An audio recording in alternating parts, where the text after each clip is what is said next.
What's up, everybody? Welcome back to another episode of MiamiPopeye today. Today, I'm going to be doing my annual Monday series, which for the first time, it's not venting. It's all positive. So who doesn't love that around here?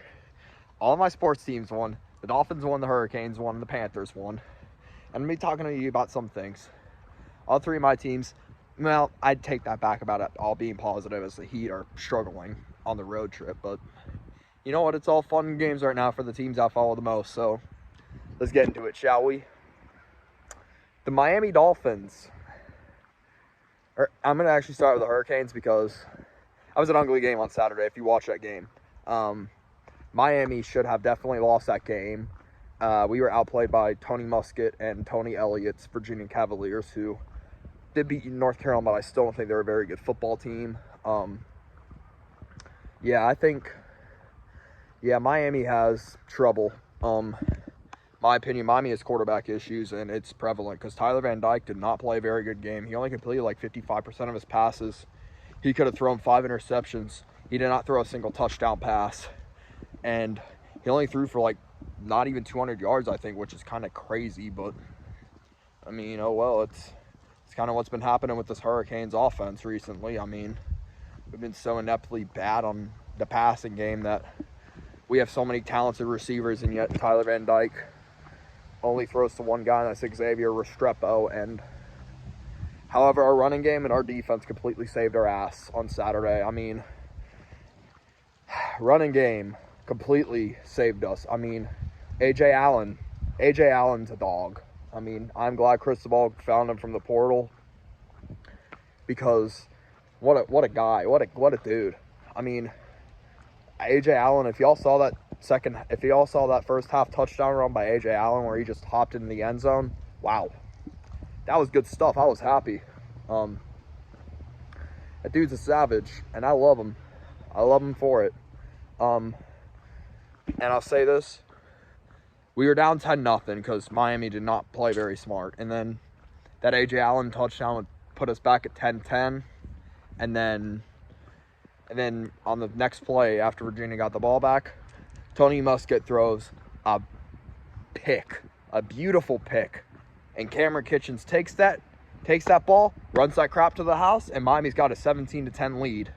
And I thought, okay, boys, this should be over, right? Nope.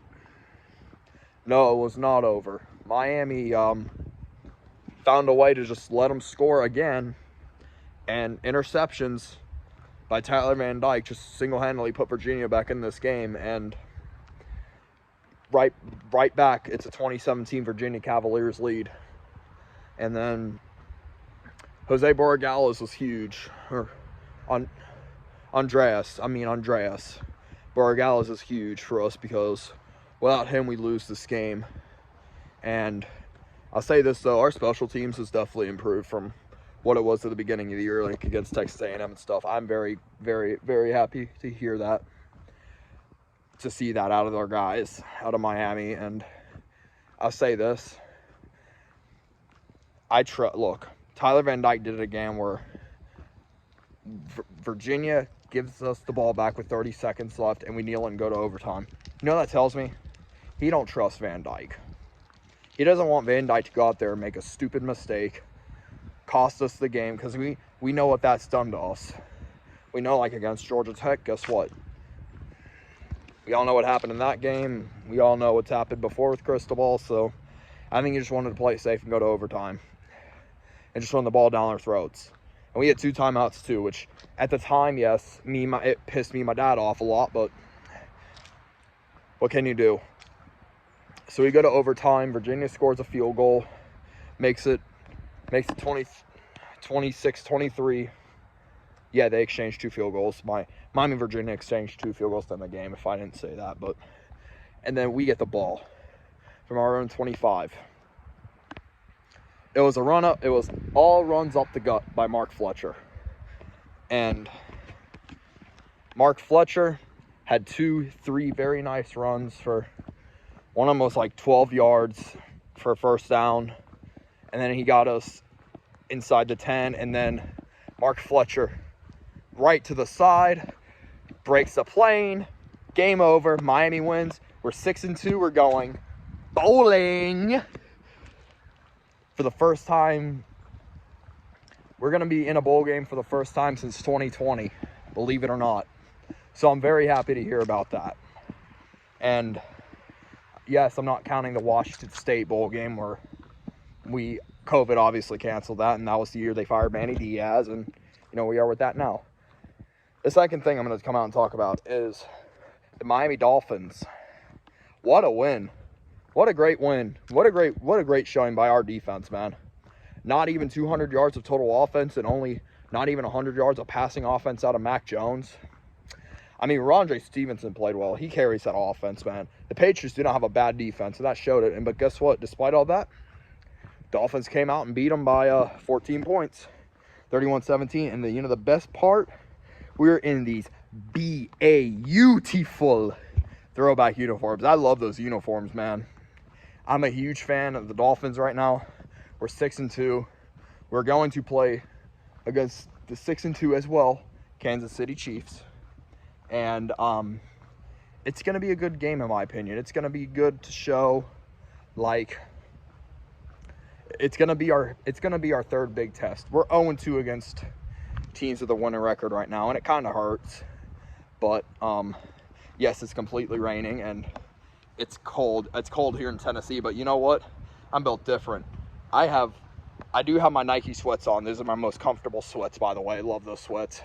But I'm not wearing a hoodie right now, or a jacket, which it's kind of nuts. But yeah, I'm gonna get in the shade here so I don't get rained on. But anyways, here's the thing.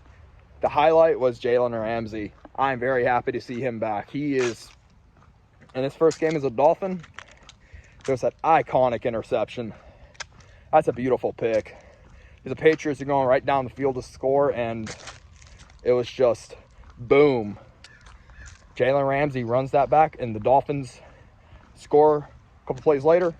Bring it to a good halftime lead, and from there it was smooth sailing. But yeah, Miami scored a field goal right after that to make that 17-7, and then from there the Dolphins basically just kept a 2-possession, kept a 7-14 point lead throughout the entire game, and the Dolphins escaped with a 31-17 victory over the New England Patriots. And we're going to finally talk about the Florida Panthers. What a huge comeback win against the Seattle Kraken. The first time they've ever beaten the Seattle Kraken at Amerant Bank Arena in 3 tries. So very happy to see that. I do like the Kraken. They're my Western team, but honestly, for right now, very happy the Panthers beat them. We're back to over 500, and we play.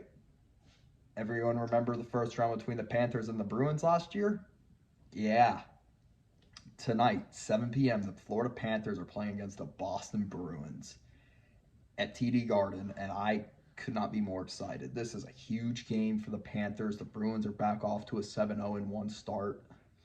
They have not lost a game in regulation yet, so I'm hoping that the Bruins, despite losing Bergeron to retirement, we can beat them. Although we were not very good against the Bruins last year in the playoffs without Bergeron. But as we were down 3-1, and then Bergeron came back and it just completely switched. But yeah,